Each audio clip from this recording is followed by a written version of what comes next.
Olá, tudo bem?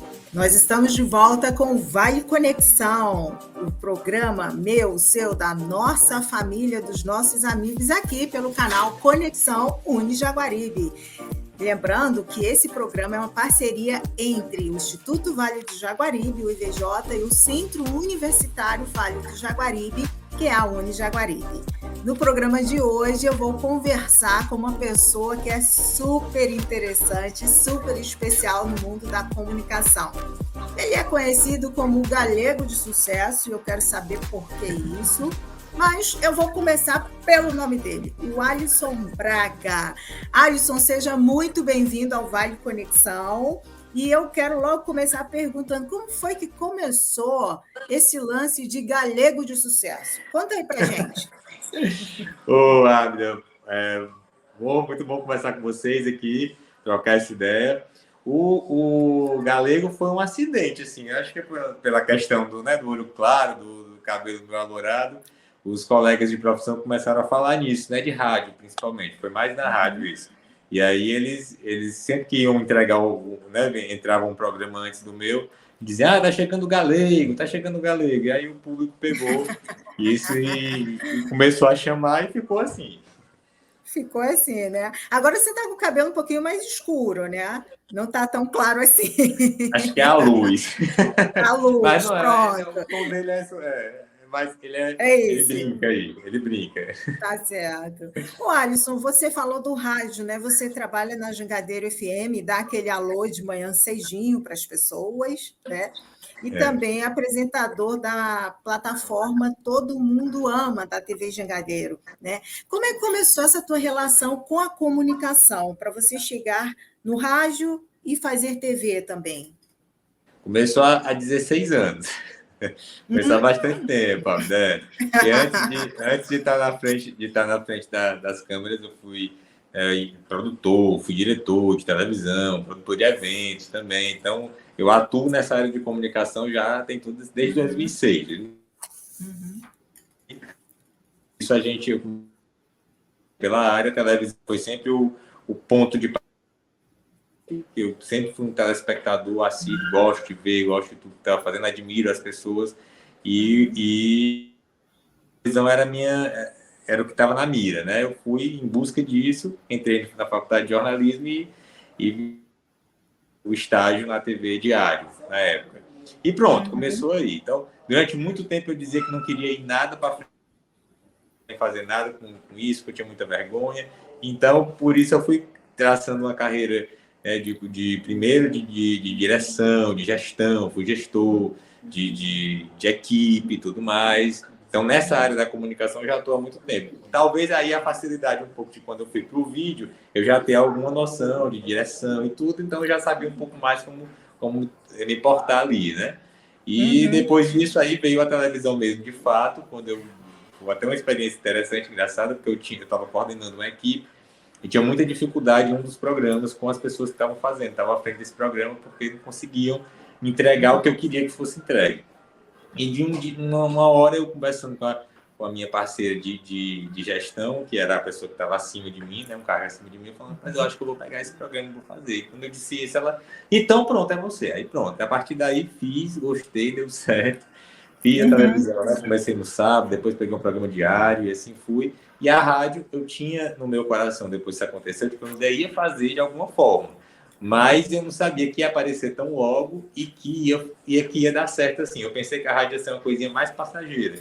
E de repente a rádio veio aparecer, surgiu e ocupou um lugar que para mim é uma surpresa muito grande. Hoje ela ocupa um espaço muito importante. E na FM, né, que as pessoas acreditam que tem uma audiência maior, né? E aí você falando do rádio, da televisão, hoje é muito raro uma pessoa que escuta rádio. Eu escuto porque eu adoro rádio, né? Principalmente a AM, né? A FM as pessoas pegam ali no celular e depois se despede, vai para a televisão ou vai para a internet. Mas, assim, Alisson, qual que é a diferença entre trabalhar no rádio e na TV? Principalmente, assim, claro, uma tem a tela, outra é a voz, né? Mas, assim, qual que é a diferença do ponto de vista da preparação, do conteúdo que você entrega? Conta aí para a gente como é que é isso. Olha, eu vou dizer, eu acho que o pensamento mais equivocado hoje dos comentários das pessoas é que a rádio está com essa, assim, que as pessoas não escutam tanto. Pelo contrário, essa foi uma das minhas surpresas. Eu tinha né, esse essa pensamento. visão também. Essa visão. E não, o rádio é muito forte, tem uma penetração muito forte. Eu chego a achar que o rádio tem uma vida longa, muito mais do que a televisão. Acho que a televisão está mais urgente de transformação. O rádio, ele tem um público cativo, um público fiel, ele está contigo no teu carro, ele está contigo no teu fone de ouvido, ele está contigo a toda hora que você quiser, né? Eu penso que ele está assim. Existe uma diferença realmente muito grande de fazer um e de fazer o outro. Para mim, né, para o meu trabalho, é bom, porque eu tive a liberdade, pelas emissoras que eu passei, de poder ser o Alisson, né? Eu não levo um personagem pro ar. O que está ali no ar é muito do que o Alisson faz no dia a dia. E eu faço isso no rádio e na TV, e é o mesmo Alisson que está conectado ali nos dois lugares. Não tem um para o rádio nem um para a TV. Mas a preparação para a TV, né, do ponto de vista da produção ali, não sei o que, é outra. Eu preciso chegar mais cedo, eu preciso maquiar, preciso ajeitar cabelo, preciso organizar um figurino. Então tem toda uma situação. O rádio não, eu chego e entro no ar. Com muito pouco tempo. Eu posso chegar 5 minutos antes do meu programa de rádio. A televisão jamais. Na hora que eu for fazer o programa, eu tenho que chegar 2 horas, 3 horas antes. E o rádio, por ser um musical, né, um programa mais musical, diferentemente dos outros, eu tenho notícia também. Mas a minha notícia é aquela quente, aquela que está ali do dia.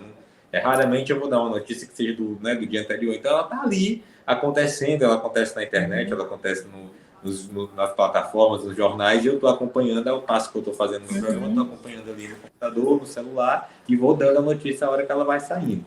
Aí a preparação do rádio, o rádio, para mim, ele acontece mais assim, no tete-a-tete, né? Tanto com o ouvinte, que é muito próximo, o ouvinte do rádio, ele está falando com você ali direto no chat, no telefone, no WhatsApp, você está recebendo o retorno dele ali o tempo todo. E na televisão, não. Na televisão, você vai fazer um programa, aquele telespectador, ele vai, né, ter uma resposta de audiência, que ele vai passar por um instituto de pesquisa, que é, no nosso caso, é o Cantar Ibope, e aí depois ele manda para a gente um resultado e a gente vai saber. O rádio não, o rádio está ali, o ouvinte na hora, eu quero essa música, você está falando assim, você está falando assado, eu gosto ou não gosto, ele fala na hora. Eu já escutei você de manhã lá na Jangadeiro, né? Cedinho falando com aquela voz impactante, também já vi na TV. Mas, Alisson, me conta uma coisa: você disse que tinha uma certa timidez, né, para ir para a televisão, preferiu ficar nos bastidores, na gestão, para depois realmente aparecer. Muitas pessoas são tímidas e querem fazer comunicação, por exemplo, né? Então, acho que você poderia dar uma dica de como as pessoas podem perder a timidez. É fazendo um curso de comunicação? É fazendo um curso de teatro? Como é que é isso? Que aconteceu contigo, né? Tudo isso ajuda, mas eu acho, Abner, que perder a timidez é meio com uma decisão também, sabe?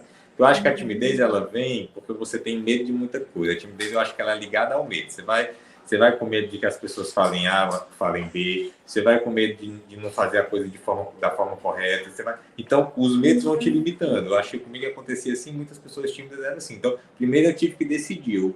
Eu quero realizar aquilo ali. Está cada vez mais latente. Estava cada vez mais forte dentro de mim. Desde o início eu sabia, mas eu negava. E depois passou a ficar muito forte. Não, é isso que eu quero. Então, eu precisava me resolver com isso. Tem aquela coisa de você saber que você vai ser desaprovado sempre e aprovado sempre. Então, tem gente que gosta, tem gente que não gosta. E você não dá muita trela para isso. Essa decisão é o primeiro ponto de partida. Depois, você procurar se facilitar técnicas que vão te ajudar nesse processo, né? Eu fiz ainda com o Rogério Magalhães, que é um cara que eu gosto bastante dele, da forma dele. Ele é coach, mas a forma dele tratar essas coisas é legal, eu gosto. Eu indico. Atenção, coach no ar, né? Faz aí a propaganda do Rogério pra gente. Propaganda. Pois o Rogério é massa. Ele fez um curso. Primeiro, ele foi bacana comigo porque um dia a gente conversando, ele me deu uma noção de financeiro, inclusive. Ele disse, cara, se tu quer isso, bora projetar aqui uma forma de você também ganhar dinheiro com isso, isso é uma coisa rentável. Isso aí me ajudou muito, né? Unir o sonho ao sustento da coisa. E ele deu um curso que chamava eu tô tentando lembrar o nome do curso agora, mas era um curso para você aprender a se portar no palco, ou você perder a timidez. Eu vou lembrar daqui a pouco o nome do curso. Eu cheguei a fazer esse curso, foi a única coisa que eu fiz, certo? Porque depois disso, eu imediatamente apresentei o meu primeiro evento. E apresentar evento é diferente de você estar numa televisão que você tem a câmera ali, né? É diferente isso. E aí era a coisa que eu tinha mais medo, porque como é que eu ia me portar ao vivo ali?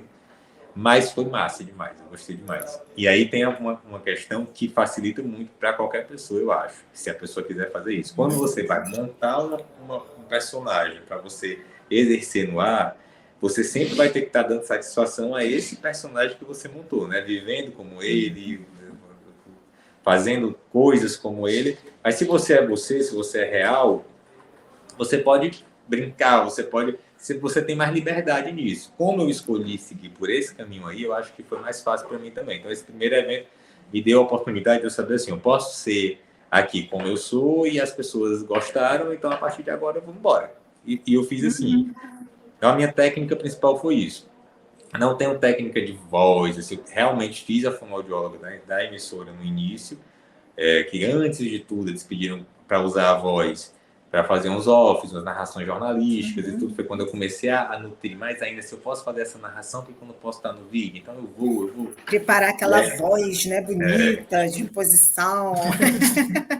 E aí, pronto, dado isso, eu fui para frente. E apresentei, aí depois que comecei a apresentar evento, pronto, aí eu não tive. Quando eu fiz o Miss Ceará, foi uma coisa assim que foi um marco, porque aí o Miss Ceará tinha uma plateia de muitas pessoas, eu tinha que ficar concentrado é um concurso, né? Então você está concentrado ali para fazer aquela apresentação, que tem que ser uma apresentação de show, de espetáculo, mas ao mesmo tempo você tem que estar preocupado com os resultados que estão apurando ali naquele momento. E a pessoa você dá a missa errada, né? Não? Então, confunde, né, os nomes, confunde o momento que é a roupa de banho, né, a roupa social. Exatamente. Você fazia perguntas para elas também? Tem aquela função? Imagina confundir a pergunta. Tinha um script, e esse já foi um desafio para mim, esse dia, porque esse Miss Ceará era feito pela Band, e foi no dia que o Boechat morreu. Então a gente na hora do Miss teve que mudar o protocolo do evento e entrou um texto de homenagem que eu tinha que ler, era grande esse texto, e eu não entrei como a gente tinha ensaiado para entrar. A gente tinha ensaiado para entrar de né, um show, uma coisa. E não, eu entrei de cortina fechada pela frente de palco, falando com as pessoas num tom mais diferente, porque a gente estava homenageando a pessoa que tinha falecido naquele dia. Então foi um desafio grande. Quando eu terminei também, eu achei que cada trabalho nosso vai dando pra gente um gásinho a mais, para cá deu certo aqui, então eu vou mais ali, vou. Isso é interessante isso, porque eu estou me lembrando que, mesmo que você está falando da TV, mas eu penso que essas dicas também servem para alunos, já que a gente é de uma instituição universitária. Quando vai apresentar trabalho, né? Que fica nervoso, fica tenso, aí acha, não, vou ficar aqui, eu vou falar do jeito que tem no papel. E aí eu era dessa forma. Tremendo, esquece, né? Então, assim, essa questão do improviso que você coloca, né? Você tinha preparado a apresentação e na hora aconteceu um imprevisto que muda tudo. Como é que é essa coisa de se reinventar em cima de um script, você ter de providenciar uma improvisação de uma hora para outra? Isso é uma coisa que acontece com muita frequência para quem faz programa ao vivo, né? Isso é uma coisa que acontece. Eu tenho uma situação que aconteceu comigo que eu fiquei muito constrangido, né? No dia.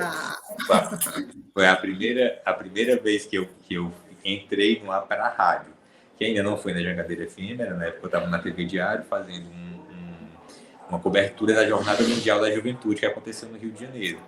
E a gente foi uma equipe, só que vocês imaginam, a equipe de jornalistas cearenses que vão para cobrir isso, é para cobrir para todas as emissoras que tem o grupo que ele trabalha, né? No nosso caso é do Sistema Verdes Mares, então a gente tinha que cobrir para a Verdinha, tinha que cobrir para o Diário do Nordeste, tinha que cobrir para a TV Diário. Só não para Verdes Mares, porque a Verdes Mares não entrava assim, né? Então era um repórter da Globo que entrava. E aí eu entrei no ar para o programa do Enio Carlos na Verdinha e tinha separado um padre para falar aqui do meu lado. Ele estava aqui do meu lado, padre, para falar e dar uma bênção. E eu comecei, nós estamos aqui, não sei o que, tá direto do Forte Copacabana, lá, e fiz a apresentação toda. Enquanto eu fazia a apresentação dizendo que ele ia dar a bênção, o padre foi fazendo assim para mim, ó, tchau, tenho que ir. E saiu. Me deixou sozinho e eu não sabia o que fazer, tive que dizer disso pro Enio, fiquei morto de vergonha, não quis mais fazer de jeito nenhum, não entrei mais no ar de jeito nenhum para fazer nada. E assim foi. Mas a gente quando faz a questão do você entender como você é natural, o erro, o improviso, ele vai ficar legal, entendeu? Depende da situação, né? Mas ele vai ficar legal porque as pessoas já estão acostumadas, sabem que você brincar com ele fica menos errado, vamos dizer assim, ele fica mais natural e menos errado. Agora é importante demais você dominar o assunto que você está tratando, né? Se você vai pro ar com uma coisa mais, por exemplo, nesse dia do MIS, eu tinha um texto pronto, né? Que foi escrito. Mas se alguma coisa acontecesse para que eu não pudesse ler, ele também estava as principais coisas aqui na cabeça. Porque aí eu ia dizer das minhas palavras, mas eu sabia o que era que aquele texto estava querendo passar. Então, você tem um pouquinho de segurança na hora do conteúdo que você vai apresentar naquele dia, vai te dar também mais segurança para você brincar com ele e ir para frente. Tipo eu, né? Com os meus papéis também. Eu gosto. Porque assim, ó, eu acho que tudo na TV ou no rádio, tudo é uma conversa é tudo uma conversa, como a gente está fazendo aqui hoje, né? Conversando com nós dois, batendo um papo sobre esse universo. Então, tudo é uma conversa. Todos os dias eu vou conversar com o meu ouvinte, todos os dias eu vou conversar com o meu telespectador, e é uma conversa, bate-papo com ele. Claro que eu não vou levar tudo, né? Assim, tem que ter meus limites, mas às vezes a gente é um bate-papo. Quando a gente entende que esse bate-papo é um bate-papo tranquilo, a gente às vezes deixa o entrevistado tranquilo também, né? Quem a gente tiver. E aí a coisa vai fluir. Acontece. Aí você falando isso, né, que o padre deu tchauzinho e te deixou lá na jornada da juventude, né? Foi aquela que o Papa veio ao Brasil, né? Foi. Pronto. E aí eu estava me lembrando de uma colega, né, que faleceu agora recentemente, a Suzana Naspolini, que é da Globo Rio, né? A Suzana, ela tinha exatamente esse jogo de cintura de fazer umas matérias que, assim, eu acho que eu nunca faria aquilo dali, né? De tão divertida, mais improvisada, que se ela caísse, caía mesmo, de verdade, né? Então, você contando isso, eu comecei a lembrar de algumas matérias da Suzana, né? Então, fica aqui os nossos sentimentos e a nossa homenagem à Suzana Naspolini, que era da Globo Rio, que fazia algumas matérias que passavam para o Brasil todo, né? Alisson, teve assim, alguma coisa muito divertida que você teve de fazer, que você já passou por isso, que podia compartilhar para a gente dar umas risadas maneiras? Afinal de contas, a gente está agora aqui à noite, querendo relaxar um pouquinho. Conta aí para a gente se você alguma vez deu uma de Suzana Naspolini. Mas direto. A Suzana já tinha acompanhado ela muitas vezes, mas eu não tinha dimensão do problema, né, da doença, do câncer e tudo. E quando ela faleceu agora, vendo os vídeos dela, eu fiquei pensando, ixi, eu faço isso, eu faço sim, é desse jeito aí que dá certo. Mas hoje mesmo eu fiz uma, que foi engraçado, porque só tá falando até baixo, que tem pessoas perto, mas, por exemplo, eu fui fazer uma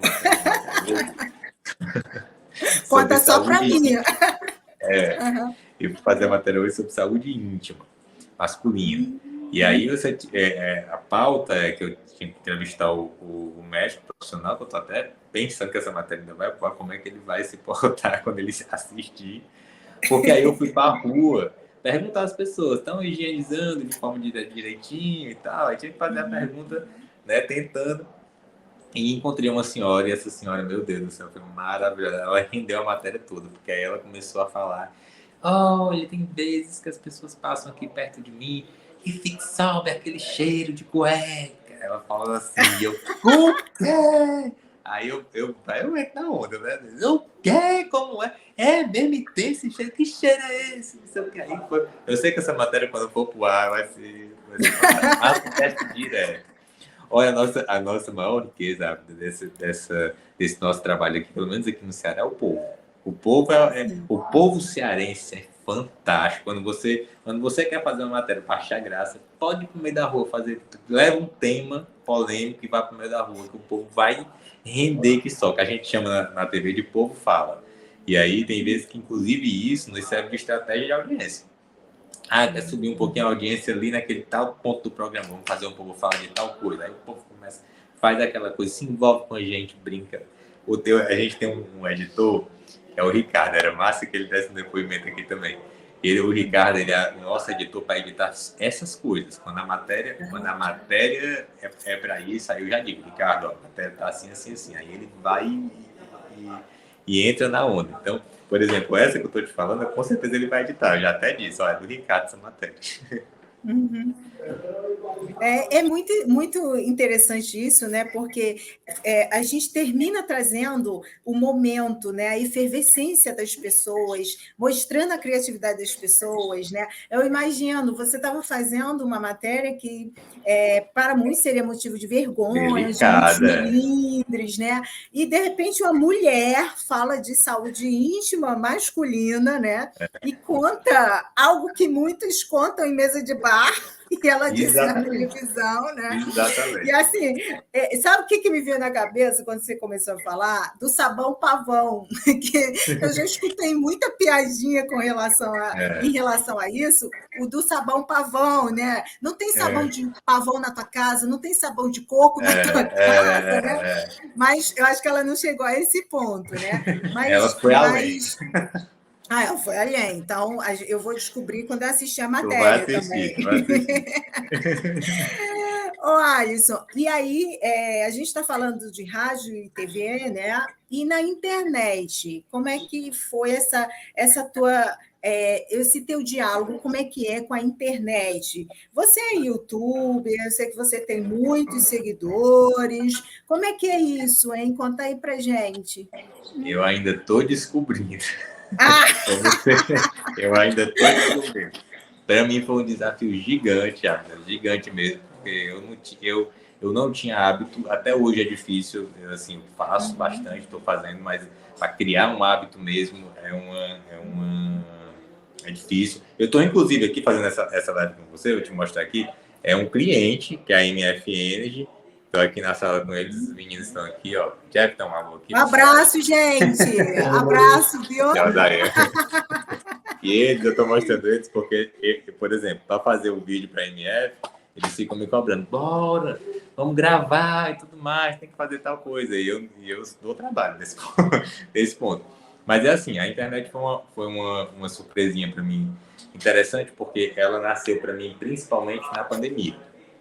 Eu tinha a rede social, já estava com a rede social uma quantidade bacana de seguidores por conta do trabalho de TV e rádio, mas eu não tinha assiduidade, era zero, eu não postava nada, eu passava mais de um mês sem postar, eu não queria nem saber. As pessoas ficavam falando para mim, você tem uma ideia, meu Facebook, quem criou, eu fiz uma viagem para Portugal, eu tenho uma amiga que considero como irmã, e quando eu cheguei lá, olha, vamos postar no Facebook, eu quê, mano? Então eu tenho lá o Facebook, ela criou um Facebook para mim, e aí foi assim que eu comecei a usar. O Instagram foi do mesmo jeito, uma amiga criou para mim e assim foi. E aí, o Instagram é a rede que eu mais uso, né? Eu tenho um canal do YouTube que não está ativo ainda, porque eu ainda quero fazer um conteúdo para lá, mas um conteúdo mais refinado aí nesse ponto de técnica e tudo, não quero levar qualquer coisa. Então, eu estou ainda preparando. Mas o Instagram é a rede que eu mais uso. Aí eu passava tempo sem postar e todo mundo falava, como é que pode? Não posta nada e tal. Veio a pandemia, e aí a pandemia me deu um alerta, porque quando veio a pandemia, eu fazia um programa diário, que era o programa que é o ar na Band, que era o Nordeste TV na época, e aí era uma emissora do Sistema Jangadeiro, e o Sistema Jangadeiro cancelou toda a grade local das duas emissoras, só ficou jornalismo, e nós somos entretenimento. Então, na época, foi um baque para mim, porque eu estava com um ano e pouco de programa, o programa sai do ar de repente, desse jeito, sem hora para voltar, sem dia para voltar, vai todo mundo para casa, eu só fiquei com a rádio, então foi uma coisa E aí, quando eu terminei, né, que eu recebi essa notícia que assim, uma pessoa que é ligada a mim disse: por que você não faz uma live nos horários do programa? Vou fazer live, tudo. E aí eu passei durante todo o período, da hora que eu né, terminei o programa até o dia que eu voltei para o ar, eu fiz lives no horário do programa todos os dias. Foi quando eu comecei a ver com o Instagram como era o resultado do Instagram, como era a resposta das pessoas, as pessoas falando comigo, eu respondendo e tudo mais. E aí, daí para frente, eu passei a montar uma estratégia para isso. Aí eu primeiro fiz, né, essa coisa muito orgânica ali, fazia história todo dia e tudo mais. Depois, eu vi que podia ser também um canal comercial legal. Eu sempre digo que a gente tem que ter muita responsabilidade nessa questão financeira também com a nossa carreira. Tem forma de monetizar as coisas, né? Tem forma de você também, né, ganhar o seu dinheiro dessas formas. Então, a sua carreira é como se fosse uma empresa. Para mim é assim, como se fosse uma empresa. Então, eu montei ali, comecei a ver, trouxe uma pessoa para trabalhar comigo e aí a gente foi fazendo. Hoje eu me sinto à vontade falando com as pessoas que estão ali, com os seguidores que estão ali. Eu gosto de falar, mas eu ainda tenho muito assim uma coisa de fazer vou entrar agora, não. Isso é uma besteira que eu vou falar. Como é que eu vou? Eu tô fazendo nada, sabe? E aí tem as pessoas que dizem assim pra mim, é isso aí, tu tem que ver, é isso aí que o povo quer ver. Eu digo, não, mas não tô, tu é doido. Aí eu fico nesse dilema. Todos os dias da minha vida, até agora, eu ainda tenho esse dilema. Aí eu tô lutando hoje para perder, para ver se eu fico mais à vontade para mostrar mais coisas, um pouco mais da vida mais íntima e tudo, mas até agora ainda não foi tanto não, quanto parece que e essas besteiras que você fala, que besteiras são essas? Que agora eu fiquei curiosa, né? Porque eu não tenho Instagram. Não, às vezes, por exemplo, eu tô aqui, eu vou vou pro final de semana, vou passar o final de semana em casa. Então, se eu for passar o final de semana em casa, eu não posto nada. Eu não digo nada, não converso nada. Eu fico em casa, vou assistir minha série, sei lá, vou fazer minha vida doméstica ali, né? A vida em família. E eu acho que isso é uma besteira de estar mostrando, falar isso, qualquer coisa, eu não tô fazendo nada.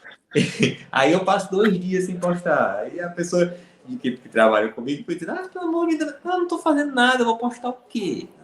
Faça uma carta de pergunta, faz alguma coisa, diz o que tá fazendo. São essas coisas. Eu gosto de ir.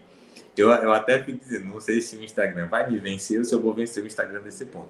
Eu gosto de falar lá quando eu tenho alguma coisa para dizer de verdade. Quando, sei lá, eu vou anunciar alguma coisa, ou eu vou dizer uma mensagem, né? Isso que foi outra surpresa que surgiu na minha vida, as pessoas se ligarem a mim por conta das mensagens que eu passo, né, de fé, de alguma coisa do tipo. E aí nisso eu me sinto à vontade. Mas eu vou te dizer uma coisa, por exemplo, hoje eu não estava me sentindo bem para fazer. Eu faço todo dia, mas hoje eu não estou, hoje não é um ponto. Eu não vou fazer, eu não fiz. Eu não sei o que vai dar ainda, porque não é comum eu fazer isso, mas hoje eu realmente não estava. Mas as pessoas ligam. Então isso, às vezes, eu até me surpreendi com certos amigos meus que vêm dizer assim, você está tão à vontade no Instagram, porque é realmente um exercício que eu faço diário de ter que fazer, de me obrigar a fazer para que dê certo aquilo ali. Só que hoje eu tenho uma motivação a mais, porque eu sei que as pessoas estão esperando e elas dependem talvez dessa alegria que eu passe lá para elas começarem o dia delas, porque eu posto cedinho, né? 6 horas da manhã eu já estou lá fazendo alguma coisa. Então isso me motiva. Hoje, por exemplo, o fato de eu não ter feito de manhã não me deixa tão bem, porque eu fico pensando, poxa, fulano, eu digo fulano assim, pensando no seguidor, não sei quem é especificamente, mas poxa, essa pessoa que diz que gosta de ver, que acorda comigo, que essa mensagem impacta, que eu já recebi mensagem de gente que disse que por uma mensagem dessa, acreditava, eu tenho essa mensagem guardada, ela disse que desistiu do suicídio, porque eu ouvi uma mensagem dessa que eu falei no story. Estava assistindo, ouviu e ela falou, olha, eu desisti, porque eu estava pensando que era a minha vida. Então, assim, por conta disso, hoje, eu tenho uma coisa que eu sempre quis, eu queria que o meu trabalho tivesse sentido. Era essa a grande questão na minha vida. Hoje eu consegui chegar nesse ponto. Meu trabalho fazendo sentido para alguém. E o Instagram, para mim, é um outro trabalho. Eu trabalho com ele também, né? Então, é mais esse trabalho fazendo sentido aí na vida. Aí, as besteiras que falta saber se eu vou fazer ou não. E então, você está gostando do nosso programa? Eu espero que sim. É muito bacana conversar com o Alisson Braga. Não é por acaso que ele é o nosso galego de sucesso. Então, vamos ficando por aqui e na próxima semana, combinado, hein? Você e eu e você aqui em Conexão Unijaguaribe e continuamos com o bate-papo com o Alisson Braga. Tchau, tchau. Até breve.